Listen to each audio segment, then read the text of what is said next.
Prime minister ఆయా రాష్ట్రాల్లో పర్యటిస్తూ ఉన్నప్పుడు, ఆయా రాష్ట్రాల్లో డబుల్ ఇంజిన్ సర్కార్ ఉంటే గొడవే లేదు. డబుల్ ఇంజిన్ సర్కార్ లేని రాష్ట్రాల్లో పర్యటిస్తున్నప్పుడు whether it is official or unofficial, compulsory ఆయా రాష్ట్రాల ప్రభుత్వాలకి, ముఖ్యమంత్రులకి information as well as protocol ప్రకారం ఇన్విటేషన్స్ అయితే ఉంటుంది.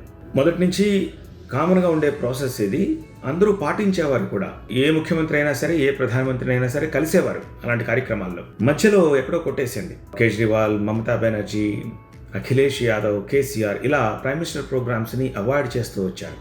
కానీ వీళ్ళందరికంటే ఎక్కువగా సైద్ధాంతికంగా విభేదించిన దీదెన్ తమిళనాడు చీఫ్ మినిస్టర్ స్టాలిన్ ఎప్పుడు ప్రైమ్ మినిస్టర్ ప్రోగ్రామ్ని స్కిప్ చేయలేదు. దీదెన్ కేరళ చీఫ్ మినిస్టర్ పినరయి విజయన్ ఎప్పుడు ప్రైమ్ మినిస్టర్ ప్రోగ్రామ్ని స్కిప్ చేయలేదు. వేరే తెలంగాణలో కేసీఆర్ విభేదించి ప్రైమ్ మినిస్టర్ ప్రోగ్రామ్స్ని అటెండ్ చేసేవారు కాదు. కానీ ఇప్పుడు రేవంత్ రెడ్డి అంతకంటే ఎక్కువ విభేదిస్తోన్న బీజేపీతో, కాంగ్రెస్ పార్టీ విషయంలో చెప్తున్నాను నేను. అవన్నీ పక్కకు పెట్టి ప్రైమ్ మినిస్టర్ అఫీషియల్ ప్రోగ్రాంలో ఆయన భాగస్వామిగా పార్టిసిపేట్ చేశారు. ఇది చాలా చాలా చాలా మంచి పరిణామం. ఓకే, వాళ్ళిద్దరూ ఒకళ్ళనొకళ్ళు ఏవో మాట్లాడుకున్నారు, కౌంటర్లు పడ్డాయి, రివర్స్ కౌంటర్స్ పడ్డాయి, నవ్వుకున్నారు, అన్నీ బాగానే ఉన్నాయి. ఎవరు పై చేయి సాధించారు, ఎవరు పొందినారు, ఇవన్నీ పక్కన పెడితే ఏదైనా సరే ఒక డైలాగ్ వచ్చింది. వాళ్ళిద్దరూ పక్క పక్కన కూర్చున్నారు, కాసేపు నవ్వులు పోయించుకున్నారు, మంచి చెడు మాట్లాడుకున్నారు. ఒక చిన్న ఎల్బో స్పేస్ క్రియేట్ అయ్యింది.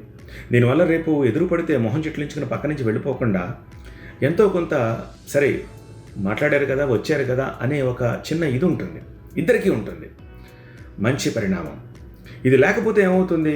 వైరం పెరుగుతుంది. తద్వారా కేంద్రానికి రాష్ట్రాలకి మధ్య గ్యాప్ పెరుగుతుంది. తద్వారా ప్రయోజనాల విషయంలో ఎంతో కొంత శీతకంగా కనిపిస్తుంది. కానీ రేవంత్ రెడ్డి చేసిన ఈ ప్రయత్నం అభినందనీయం. రేవంత్ రెడ్డి తక్కువేమీ కాదు, బీజేపీకి అగేన్స్ట్గా ఆయన చాలా గట్టిగా మాట్లాడతారు. అట్ ది సేమ్ టైం గతంలో ఒక సందర్భంలో మీకు గుర్తుందో లేదో, మీరు పెద్దన్న పొజిషన్లో ఉన్నారు, మీరు మమ్మల్ని బాగా చూడాలి అని ఒకటి రెండు సందర్భాల్లో రిక్వెస్ట్ కూడా చేశారు. సో ఆ నేపథ్యంలో రేవంత్ రెడ్డి ఇప్పుడు హైదరాబాదు పర్యటనలో, ప్రైమ్ మినిస్టర్ పర్యటనలో పార్టిసిపేట్ చేయడం ఒక ఆహ్వానించదగ్గ మంచి పరిణామం అంటాను నేను.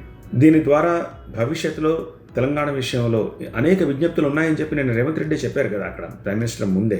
కొన్ని కాకపోతే కొన్నైనా అందులో సాధ్యాసాధ్యాలను పరిశీలించి వీలైనంత తొందరగా ఎంతో కొంత చేయడానికి ఆస్కారం కూడా దొరుకుతుంది. అసలే వెళ్ళకపోతే మొదటికే మోసం వస్తుంది కదా. సో రేవంత్ రెడ్డి చేసిన ఈ ప్రయత్నాన్ని అభినందించాలి అంటాను నేను. మీరేమంటారు? లైక్ చేసి కమెంట్ రాస్తూ షేర్ చేయండి.